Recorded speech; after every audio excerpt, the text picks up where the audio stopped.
Hi nurses, ഇന്ന് നമ്മുടെ കൂടെ ഉള്ളത് അഫിനിക്സ് ഇന്റർനാഷണലിലെ managing director mister Lino Thomas ആണ്. ഏകദേശം 14 വർഷത്തോളമായി 10,000-ലധികം നഴ്സസിനെ വിവിധ രാജ്യങ്ങളിലേക്ക് റിക്രൂട്ട് ചെയ്ത് എക്സ്പീരിയൻസ് ഉള്ള ഒരാളാണ്. സർ, കറണ്ട് സിനാരിയോയിൽ ഒരു BSc അല്ലെങ്കിൽ GNM നഴ്സിംഗ് കഴിഞ്ഞൊരു ഫ്രഷറിന് സാറിന് കൊടുക്കാൻ പറ്റുന്ന കരിയർ അഡ്വൈസ് എന്തായിരിക്കും?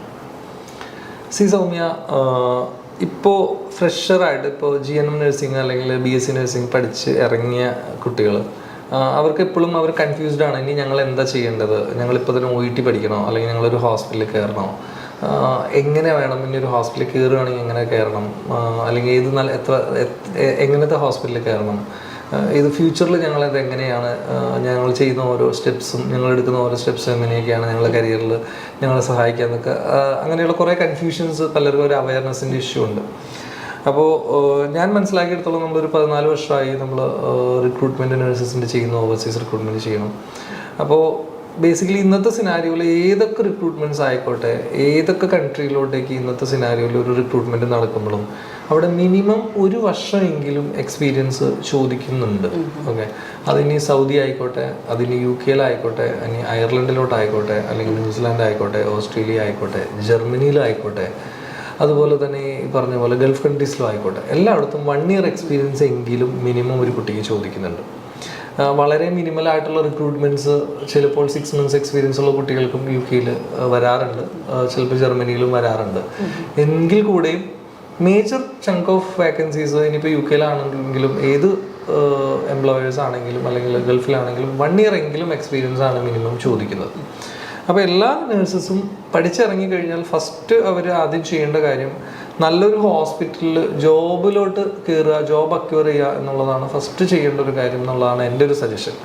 കാര്യം മിനിമം ഒരു 1 ഇയർ എക്സ്പീരിയൻസ് ഇല്ലാതെ ഒരു എംപ്ലോയ്മെൻറ്റിലോട്ട് എത്തുക എന്നുള്ളത് വെരി ഡിഫിക്കൽട്ട് ആയിട്ടുള്ള കാര്യമാണ്. അപ്പോൾ ഫസ്റ്റ് ലെവലിൽ അവർ അങ്ങനെ ഒരു ഡിസിഷൻ എടുക്കുമ്പോൾ അവിടെ ശ്രദ്ധിക്കേണ്ട ചില കാര്യങ്ങളും കൂടെയുണ്ട്. അപ്പോൾ ഒന്നാമത്തെ കാര്യം എന്ന് വെച്ച് കഴിഞ്ഞാൽ പല ഹോസ്പിറ്റലുകളും ഇന്നത്തെ സിനാരിയോയിൽ ചിലപ്പോൾ അവർ ജോയിൻ ചെയ്ത് ആദ്യത്തെ 1 വർഷം അവർക്ക് ട്രെയിനിങ് നേഴ്സായിട്ട് മാത്രമാണ് സർട്ടിഫിക്കറ്റ് കിട്ടുള്ളൂ, അതിനുശേഷം സ്റ്റാഫ് നേഴ്സായിട്ട് സർട്ടിഫിക്കറ്റ് കിട്ടുള്ളൂ എന്ന് പറഞ്ഞ് പല കുട്ടികളെയും ജോയിൻ ചെയ്യിപ്പിക്കുന്നവരുണ്ട്, ജോയിൻ ചെയ്യുന്ന കുട്ടികളുമുണ്ട്. പക്ഷേ അവർ ജോയിൻ ചെയ്യുന്ന സമയത്ത് ആ കുട്ടികൾക്ക് അതിനെക്കുറിച്ച് വലിയ ധാരണയൊന്നുമില്ല, ഇത് ഫ്യൂച്ചറിൽ ഇത് എന്നെ എഫക്റ്റ് ചെയ്യും എന്നുള്ളത്.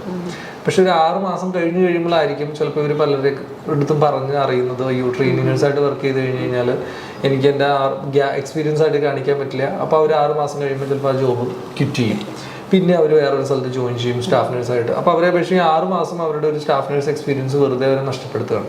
അപ്പോൾ ഇനീഷ്യൽ ലെവലിൽ തന്നെ ഒരു ജോയിൻ ചെയ്യുന്ന സമയത്ത് തന്നെ ഒരു GNM നേഴ്സ് ആയിക്കോട്ടെ, BSc നേഴ്സ് ആയിക്കോട്ടെ, ഒരു ഹോസ്പിറ്റൽ വേക്കൻസി നോക്കുകയാണെങ്കിൽ ഒരു 100% സ്റ്റാഫ് നേഴ്സായിട്ട് അവർക്ക് ജോയിൻ ചെയ്യുന്ന സമയം മുതൽ എക്സ്പീരിയൻസ് സർട്ടിഫിക്കറ്റ് കിട്ടുമെങ്കിൽ മാത്രം ജോയിൻ ചെയ്യാം. ചിലപ്പം കേരളത്തിൽ മാത്രമാണ് ഞാൻ ഈ കണ്ടുവരുന്ന ട്രെയിനിങ് നേഴ്സ് എന്നുള്ള ഒരു സർട്ടിഫിക്കറ്റ് പല ഹോസ്പിറ്റൽസും ആദ്യത്തെ ലെവലിൽ കൊടുക്കുകയും പിന്നീട് അത് സ്റ്റാഫ് നേഴ്സ് എന്ന് പറയുന്ന കാര്യങ്ങൾ കൊടുക്കുകയും ചെയ്യുന്ന ഒരു സ്റ്റേറ്റ് ഉണ്ട്. അപ്പോൾ എനിക്ക് തോന്നുന്നു പല കുട്ടികൾക്കും ഇന്നും പുറത്തു പോയി ജോലി ചെയ്യാനായിട്ടുള്ളൊരു മടിയുണ്ട്. പക്ഷെ അതിലൊന്നും മടി വിചാരിക്കേണ്ട കാര്യമില്ല. കാര്യം ബാംഗ്ലൂരിലോട്ടും ഹൈദരാബാദിലും ഡൽഹി, പൂനെ, മുംബൈയിലൊക്കെ ഒത്തിരി ഈ പറഞ്ഞ പോലെ അക്രഡിറ്റഡ് ആയിട്ടുള്ള ഹോസ്പിറ്റൽസ് ഉണ്ട്. NABH അക്രഡിറ്റേഷനും JC അക്രഡിറ്റേഷനും ഒക്കെ ഉള്ള ഹോസ്പിറ്റൽസ് ഉണ്ട്. ഇങ്ങനെയുള്ള ഹോസ്പിറ്റലിൽ ജോയിൻ ചെയ്യുകയാണെങ്കിൽ ഇവരുടെ കരിയറിലും അത് ഭയങ്കര ഒരു ഡിഫറൻസ് ഉണ്ടാക്കും. കാര്യം ഒരു നമ്പർ ഓഫ് ബെഡ്സ് കൂടുതലുള്ള ഹോസ്പിറ്റലിൽ ജോയിൻ ചെയ്യണമെന്നാണ് ഞാൻ പറയുക. കാര്യം നമ്മൾ നമ്മുടെ വീടിനടുത്തുള്ള ഒരു 20 ബെഡുള്ള ഹോസ്പിറ്റലിലോ 50 ബെഡുള്ള ഹോസ്പിറ്റലിലോ നമ്മൾ ജോയിൻ ചെയ്താൽ നമുക്കൊരു ഇന്റർവ്യൂ വരുമ്പോൾ നമുക്കത് പെർഫോം ചെയ്യാനുള്ള ഒരു എക്സ്പോഷർ നമുക്ക് നമ്മുടെ കരിയറിൽ കിട്ടില്ല. അപ്പോൾ നമുക്ക് ഇപ്പോഴും ഒരു കരിയർ എക്സ്പോഷർ കിട്ടണമെങ്കിൽ നമ്മളൊരു ഇന്റർനാഷണൽ ലെവൽ ഓഫ് സെറ്റപ്പ് ഉള്ള ഒരു ഹോസ്പിറ്റലിൽ ജോയിൻ ചെയ്തതാണ് ഇപ്പോഴും നല്ലത്, പ്രത്യേകിച്ച് അവരുടെ കരിയർ സ്റ്റാർട്ടിൽ. അതിനുശേഷം അവരൊരു 1-2 വർഷം കഴിഞ്ഞിട്ട് അവർക്ക് നാട്ടിൽ തന്നെ സെറ്റിൽ ആവണം. അങ്ങനെ നിൽക്കുന്ന സമയത്ത് അവരൊരു ചെറിയ ഹോസ്പിറ്റലിലോട്ട് മാറുകയും അവരുടെ കംഫർട്ട് സോൺ നോക്കുകയൊക്കെ ചെയ്യാം. പക്ഷെ അവരുടെ ഇനീഷ്യൽ ടൈമിൽ അവരെടുക്കുന്ന ഡിസിഷൻ മേക്കിംഗ് എപ്പോഴും ഭയങ്കര ക്രൂഷ്യലാണ്. അതായിരിക്കും അവരുടെ കരിയറിൽ അങ്ങോട്ടേക്ക് കാര്യങ്ങൾ കൊണ്ടുപോകണം. അപ്പോൾ റീസെൻ്റ്ലി അയർലൻഡിലോട്ടുള്ള റിക്രൂട്ട്മെൻറ്റ്സ് പലപ്പോഴും നമ്മൾ വേക്കൻസികൾ ശ്രദ്ധിച്ചറിയാം. മിനിമം 2 വർഷം എക്സ്പീരിയൻസും മിനിമം 200 ബെഡഡ് ആയിട്ടുള്ള ഹോസ്പിറ്റലിലെ എക്സ്പീരിയൻസ് ഉണ്ടെങ്കിൽ മാത്രമാണ് അവിടുത്തെ HSC ഹോസ്പിറ്റൽസ് റിക്രൂട്ട് ചെയ്യുന്നുള്ളൂ.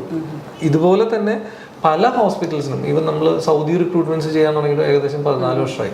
അപ്പോൾ സൗദിയിലും പല ഹോസ്പിറ്റൽസും they are asking for JC accredited ആയിട്ടുള്ള ഹോസ്പിറ്റലിലെയോ അല്ലെങ്കിൽ NABH അക്രഡിറ്റഡ് ആയിട്ടുള്ള ഹോസ്പിറ്റലിൽ അല്ലെങ്കിൽ ഒരു 400-500 ബെഡഡ് ആയിട്ടുള്ള ഹോസ്പിറ്റലുള്ള കാൻഡിഡേറ്റ്സിന് ഞങ്ങൾക്ക് മതി. അവരത് പറയുന്നത് ആ വർക്ക് ചെയ്ത കുട്ടികൾക്ക് അങ്ങനെ ഒരു എക്സ്പോഷർ ഉണ്ടാവും എന്നുള്ളൊരു കോൺഫിഡൻസിലാണ്. അപ്പം ഒരു ബെറ്റർ ഓപ്പർച്യൂണിറ്റിയിലോട്ട് നമുക്ക് ചെന്നെത്തണമെങ്കിൽ നമുക്ക് എപ്പോഴും ഒരു ബെറ്റർ ഹോസ്പിറ്റൽ എക്സ്പീരിയൻസ് മെയിൻറ്റെയിൻ ചെയ്യണം. രണ്ട്, ഫസ്റ്റ് ചൂസ് ചെയ്യുന്ന ഒരു എക്സ്പീരിയൻസ് എപ്പോഴും ഒരു സ്റ്റാഫ് നേഴ്സായിട്ട് നമുക്ക് കിട്ടും എന്ന് ഉറപ്പുള്ള ഒരു ഹോസ്പിറ്റലിൽ ചൂസ് ചെയ്യാനും കൂടെ നോക്കുക. ഈവൻ അപ്പോളോ ഹോസ്പിറ്റലാണെങ്കിൽ പോലും സ്റ്റാഫ് നേഴ്സായിട്ട് തന്നെ നമുക്ക് സർട്ടിഫിക്കറ്റുകൾ കിട്ടുന്നുണ്ട്. ട്രെയിനിങ് നേഴ്സ് അല്ലാതെ കിട്ടുന്ന ചില ഹോസ്പിറ്റലുകൾ നമ്മൾ കാണുന്നുണ്ട്. അത് അങ്ങനെ കാണുമ്പോൾ നമ്മൾ അവരോട് പറയാറുണ്ട്. പക്ഷെ അവരുടെ ഡിസിഷൻ മേക്കിംഗ് അവർ എത്ര വൈകിക്കുന്നു, അല്ലെങ്കിൽ അവർക്ക് അതിനെക്കുറിച്ചുള്ള കറക്റ്റായിട്ടുള്ള ധാരണ എപ്പോൾ ലേറ്റ് ആവുന്നു അതനുസരിച്ച് അവരുടെ അത്ര സമയം വെറുതെ വേസ്റ്റ് ആവുന്ന ഒരു അവസ്ഥയുണ്ട്. സാർ, ഇപ്പോൾ ഈ കരിയർ ഗ്യാപ്പ് വരുന്ന നഴ്സസ് ഉണ്ടല്ലോ, അവർക്ക് ഈ ഗ്യാപ്പ് എങ്ങനെ റെക്ടിഫൈ ചെയ്യാൻ പറ്റും, അതെങ്ങനെ മാനേജ് ചെയ്യാൻ പറ്റുന്നതിനെ കുറിച്ചൊന്ന് പറയാമോ? ഇപ്പോൾ നമ്മൾ ഫ്രഷേഴ്സിനെ കുറിച്ചാണ് നമ്മൾ സംസാരിക്കുന്നത്. അപ്പോൾ ഫ്രഷേഴ്സിൻ്റെ കാര്യത്തിൽ കരിയർ ഗ്യാപ്പ് വരാതിരിക്കാൻ ശ്രദ്ധിക്കേണ്ടത് അവരുടെ റെസ്പോൺസിബിലിറ്റിയാണ്. അപ്പം പല ഫ്രഷേഴ്സായിട്ടുള്ള കുട്ടികളും നഴ്സിംഗ് കഴിയുമ്പോൾ തന്നെ അവരുടെ ഒരു മൈൻഡ് സെറ്റ് ഞങ്ങൾക്ക് ഓക്കെ യൂറോപ്യൻ കൺട്രീസിൽ പോകണം, അല്ലെങ്കിൽ UK പോകണം, അയർലൻഡിൽ പോകണം, അല്ലെങ്കിൽ ന്യൂസിലാൻഡിൽ പോകണം എന്നൊക്കെ ഉള്ളതാണ്. അപ്പം ന്യൂസിലാൻഡിൽ മിനിമം നമുക്ക് 1 year എക്സ്പീരിയൻസ് ഇല്ലാതെ നമുക്ക് അവിടെ രജിസ്ട്രേഷൻ ചെയ്യാൻ പറ്റില്ല. അയർലൻഡിൽ ഇന്നത്തെ സിനാരിയോയിൽ 2 വർഷം എക്സ്പീരിയൻസ് ഇല്ലാതെ ഒരു ജോബ് കിട്ടില്ല, 100% കിട്ടില്ല. അങ്ങനെ തന്നെയാണ് അവസ്ഥ. UK മാത്രമാണ് വളരെ മിനിമലായിട്ടുള്ളൊരു സാധ്യതയുള്ളത്. 6 മാസം എക്സ്പീരിയൻസ് ഉള്ളവർക്കോ 1 year എക്സ്പീരിയൻസ് ഉള്ളവർക്കോ ഇന്നത്തെ സിനാരിയോയിൽ ഒരു ജോബ് കിട്ടാനായിട്ട്. പക്ഷേ ഇന്നത്തെ ഒരു സമയത്ത് UK ജോബ് കിട്ടുക എന്നുള്ളത് വളരെ ടഫായിട്ടുള്ളൊരു സിനാരിയോ ആയിട്ട് മാറിയേക്കാണ്. അപ്പോൾ ഇന്നത്തെ സിനാരിയോയിൽ കുറച്ചും കൂടെ ഓപ്പൺ ആയിട്ടുള്ള മാർക്കറ്റ് ജർമ്മനിയിലാണ് കുറച്ചും കൂടെ വേക്കൻസീസ് ഉള്ളത്. അപ്പോൾ കരിയർ ഗ്യാപ്പ് നിങ്ങൾ വരുത്തി കഴിഞ്ഞ് കഴിഞ്ഞാൽ നമുക്ക് ഇപ്പോഴത്തെ സിനാരിയോയിൽ കുട്ടികളൊക്കെ ചൂസ് ചെയ്യുന്ന ഒരു പോസിബിലിറ്റി, ഓക്കെ ഈ സ്ഥലങ്ങളിലൊക്കെ പോകാൻ പറ്റാത്തതുകൊണ്ട് ഓട്ടോമാറ്റിക്കായിട്ട് ഇവർക്ക് അടുത്തൊരു പോകാൻ പറ്റുന്ന ഒരു സ്പേസ് എന്ന് പറയുന്നത് സൗദിയാണ്, അല്ലെങ്കിൽ ഒമാനാണ്, അല്ലെങ്കിൽ കുവൈറ്റാണ്.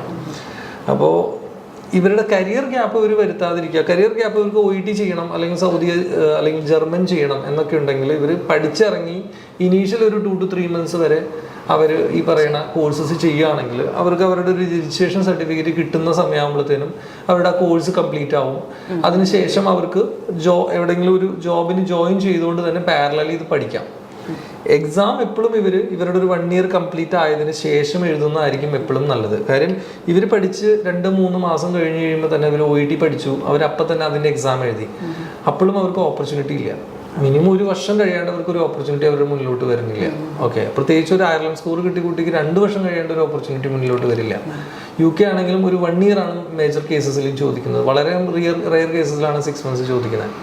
അപ്പോൾ ഇവർ ഈ എക്സാം എഴുതുന്നത് ഒരു 1 year അടുത്ത് മാത്രം എക്സാം എഴുതുക. അപ്പം ആദ്യം അവരുടെ ഒരു ബേസ് അവർ 2-3 മാസം അവർ വേണമെങ്കിൽ ഓഫ്ലൈൻ കോഴ്സസ് ചെയ്തതിന് ശേഷം അവരൊരു ജോബിന് കയറുക. ഒരു 9 months 10 months ഒക്കെ ആയി കഴിയുമ്പോൾ ഒന്നും കൂടെ അതൊന്ന് പോളിഷ് ചെയ്ത് ഓൺലൈനായിട്ട് ഇതിൻ്റെ കോഴ്സ് എടുത്ത് അവർ എക്സാം എഴുതുക. പിന്നെ അവരൊരു കരിയർ ഗ്യാപ്പ് എവിടെയും ഇത് പഠിക്കാൻ വേണ്ടിയിട്ട് ഉണ്ടാക്കാതിരിക്കുക എന്നുള്ളതാണ്. കണ്ടിന്യൂസ് ആയിട്ട് തന്നെ അവർ വർക്ക് ചെയ്യണം until they get a offer letter, അല്ലെങ്കിൽ until they get a job. പിന്നെ പല കുട്ടികളും ചെയ്യുന്ന വേറൊരു പ്രശ്നം എന്ന് വെച്ച് കഴിഞ്ഞാൽ, 1 വർഷം ഞങ്ങളൊരു ഹോസ്പിറ്റലിൽ വർക്ക് ചെയ്തു, ഓക്കെ ഞാനിവിടെ 1 വർഷമായി, ഇനി ഒരു ഗ്യാപ്പ് എടുക്കാം, ഇനി ഒരു 3 മാസം ഞാൻ പഠിക്കാൻ പോവാം. ഓക്കെ, നിങ്ങൾ 3 മാസം പഠിക്കാൻ പോകും. അപ്പോഴും നിങ്ങൾ ചെയ്യുന്ന മിസ്റ്റേക്ക് എന്താണെന്ന് വെച്ചാൽ, 1 വർഷം നമ്മളൊരു സ്ഥലത്ത് ജോലി ചെയ്തു, അവിടെ നിന്ന് ഞാൻ റിസൈൻ ചെയ്തു, പിന്നെ നമ്മളൊരു സ്ഥലത്ത് ജോയിൻ ചെയ്യുകയാണ്. അപ്പോൾ ഞങ്ങൾ 3 മാസമല്ലേ ഗ്യാപ്പുള്ളൂ, കുഴപ്പമില്ലല്ലോ ഞങ്ങൾക്ക് എവിടെയെങ്കിലും പോകാനായിട്ട്, ശരി തന്നെ. പക്ഷെ 3 മാസത്തെ ഗ്യാപ്പ് എന്ന് വെച്ച് കഴിഞ്ഞ് കഴിഞ്ഞാലും 3 മാസം കഴിഞ്ഞ് നിങ്ങൾ പിന്നെയും എവിടെയെങ്കിലും ജോയിൻ ചെയ്യുന്ന സമയത്ത് അവിടെ നിങ്ങൾക്കൊരു എക്സ്പീരിയൻസ് സർട്ടിഫിക്കറ്റ് നിങ്ങൾക്ക് ഫ്യൂച്ചറിൽ കിട്ടണം എന്നുണ്ടെങ്കിൽ അവിടെയും 1 year എക്സ്പീരിയൻസ് നിങ്ങൾ ആയാലാണ് നിങ്ങൾക്ക് അവിടെ നിന്ന് ഒരു എക്സ്പീരിയൻസ് സർട്ടിഫിക്കറ്റ് കിട്ടുള്ളൂ.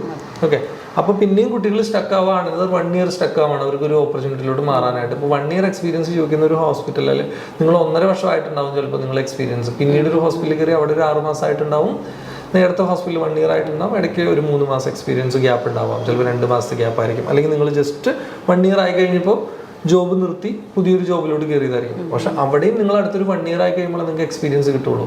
അപ്പോൾ ഈ ഒരു ധാരണ നിങ്ങൾ കൃത്യമായിട്ട് വെക്കുക. അപ്പോൾ ഒരു ഹോസ്പിറ്റലിൽ നിങ്ങൾ ഫസ്റ്റ് തന്നെ കയറുമ്പോൾ നിങ്ങൾ ആ ഹോസ്പിറ്റലിൽ കണ്ടിന്യൂസ് ആയിട്ട് വർക്ക് ചെയ്യാൻ പറ്റും അണ്ടിൽ അവർക്കൊരു ജോബ് കിട്ടുന്നത് വരെ. ഇങ്ങനെ ഒരു ഡിസിഷൻ മേക്കിംഗ് നിങ്ങൾ നിങ്ങളുടെ ഇനീഷ്യൽ സ്റ്റേജിൽ തന്നെ എടുക്കുക. അപ്പോൾ നിങ്ങൾ ഫസ്റ്റ് കയറുന്ന ഹോസ്പിറ്റൽ ഏതാണോ, ഫസ്റ്റ് ജോയിൻ ചെയ്യുന്ന ഹോസ്പിറ്റൽ ഏതാണോ, അവിടെ ഏറ്റവും ബെസ്റ്റ് ഹോസ്പിറ്റൽ തന്നെ നിങ്ങൾ ചൂസ് ചെയ്യുക. അതിന് ഇനി 1 മാസം ഡിലേ വന്നാലും നിങ്ങൾ അതിനെക്കുറിച്ച് ചിന്തിക്കേണ്ട. ആ ഫസ്റ്റ് എടുക്കുന്ന ഡിസിഷൻ മേക്കിംഗ് നിങ്ങൾക്ക് ലോങ് ടൈമിൽ നിങ്ങൾക്ക് ഭയങ്കരമായിട്ട് ഗുണകരമാവും. അല്ലാതെ 1 വർഷം കഴിഞ്ഞു, 1 വർഷം ഇവിടെ വർക്ക് ചെയ്യാം, അത് കഴിഞ്ഞിട്ട് ബ്രേക്ക് എടുക്കാം, പിന്നെ ഒരു സ്ഥലത്ത് വർക്ക് ചെയ്യാം, അങ്ങനെ ചിന്തിക്കുന്നത് ഭയങ്കര ഫൂളിഷ്നെസ് ആണ്. പിന്നെ പല എംപ്ലോയേഴ്സും എംപ്ലോയ്മെന്റ് കണ്ടിന്യൂറ്റി ഭയങ്കര മാറ്റർ ആയിട്ട് എടുക്കുന്ന കാര്യമാണ്. അപ്പോൾ പല കൺട്രീസിൽ ഇപ്പോൾ ഒമാനിലൊക്കെ നമ്മൾ ഒരു CV കാണുമ്പോൾ കണ്ടിന്യൂസ് എക്സ്പീരിയൻസ് ഉണ്ടെങ്കിൽ അവരുടെ CVക്ക് കിട്ടുന്ന ഒരു പ്രിഫറൻസ് ഡിഫറെൻ്റ് ആണ്, ഓരോ ഹോസ്പിറ്റലിൽ ഇങ്ങനെ ജമ്പ് ചെയ്ത് പോകുന്നതിനേക്കാളും. അപ്പോൾ മാത്രമല്ല ഇവരുടെ എക്സ്പീരിയൻസ് സർട്ടിഫിക്കറ്റ് കിട്ടുന്നതിന്റെ ഒരു ബ്രേക്ക് വരുന്നത് ഇവർക്ക് പിന്നീട് ആ എക്സ്പീരിയൻസ് സർട്ടിഫിക്കറ്റ് അവിടെ നിന്ന് കിട്ടാതാവും. അങ്ങനെ വരുമ്പോൾ പിന്നെയും ഒരു ഓപ്പർച്യൂണിറ്റി നഷ്ടപ്പെടും. അപ്പോൾ നിങ്ങൾ ജോയിൻ ചെയ്യുന്ന സമയത്ത് കണ്ടിന്യൂസ് ആയിട്ട് ഒരു ഹോസ്പിറ്റലിൽ തന്നെ വർക്ക് ചെയ്യുക എന്നുള്ളതാണ് അടുത്ത ഈ കരിയർ ഗ്യാപ്പ് എന്ന് പറയുന്ന ഒരു മാറ്ററിൽ എനിക്ക് സംസാരിക്കാനുള്ള ഒരു കാര്യം.